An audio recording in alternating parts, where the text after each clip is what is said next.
Hello बच्चों, let's read the question. Question है the stability of the following alkali metal chlorides follow the order.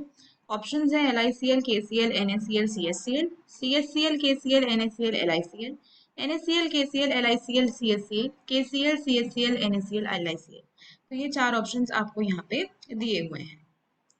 तो अगर इस question में हम अपने की कॉन्सेप्ट की बात करें तो की कॉन्सेप्ट हमारा यही है, हम स्टेबिलिटी ऑफ ग्रुप 1 क्लोराइड्स की ही बात करेंगे। ग्रुप 1 मतलब अल्कली मेटल्स का जो ग्रुप होता है। ग्रुप 1 क्लोराइड्स की स्टेबिलिटी कैसे है, कैसे इंक्रीज या डिक्रीज करती है। तो सबसे इम्पोर्टेंट बात कि आपकी ये जो स्टेबिलिटी है ना, ये किस पे डिपेंड करती है? ये डिपेंड करती है एंथैल्पी ऑफ फॉर्मेशन पे, राइट। ये डिपेंड करती है एंथैल्पी ऑफ फॉर्मेशन, जिसको हम डेल्टा HF से रिप्रेजेंट करते हैं। तो ये जो सारे आपके क्लोराइड्स हैं, इनकी एंथैल्पी ऑफ फॉर्मेशन पे डिपेंड करता है कि इनकी स्टेबिलिटी कैसी होगी। More negative value of delta HF का मतलब ये होगा कि उसकी ज्यादा स्टेबिलिटी होगी।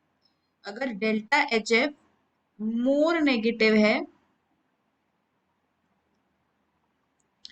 तो जो स्टेबिलिटी होगी आपके रिजल्टिंग मेटल क्लोराइड की वो ज्यादा हो जाएगी, राइट। एंथैल्पी ऑफ फॉर्मेशन क्या होती है? एंथैल्पी ऑफ फॉर्मेशन होती है जो एनर्जी रिलीज होगी जब एक मोल ऑफ कंपाउंड आप बनाने वाले हो, जब एक मोल ऑफ कंपाउंड बनाने वाले हो कॉन्स्टिट्यूएंट आयन से, तो जो एनर्जी रिलीज होती है उसको एंथैल्पी ऑफ फॉर्मेशन बोलते हैं।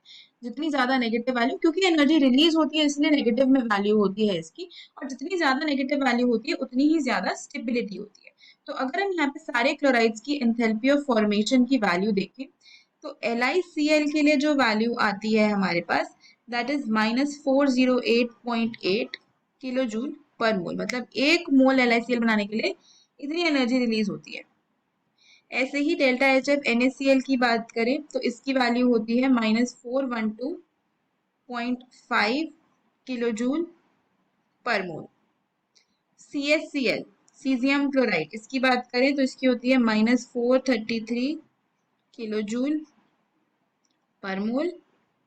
एंड KCl की बात करें तो इसकी होती है -436 किलो जूल पर मोल। तो वैसे तो हमारा ट्रेंड ये होना चाहिए था कि अगर हम ऊपर से नीचे जा रहे हैं तो जो क्लोराइड की स्टेबिलिटी है वो इंक्रीज कर रही है। ट्रेंड हमारा यही होना चाहिए था। LiCl, NaCl, CSCl में ये फॉलो हो रहा है, लेकिन एक्चुअली में हो क्या जाता है कि KCl की फॉर्मेशन एंथैल्पी ज्यादा नेगेटिव हो जाती है। तो मतलब इनमें से जो सबसे ज्यादा स्टेबल क्लोराइड है वो KCl का है। तो हमें कैसे पता चल रहा है? इसकी फॉर्मेशन एंथैल्पी की वैल्यू से कि KCl की स्टेबिलिटी सबसे ज्यादा है, फिर आपके पास CSCl है, फिर NaCl है, और फिर LiCl है।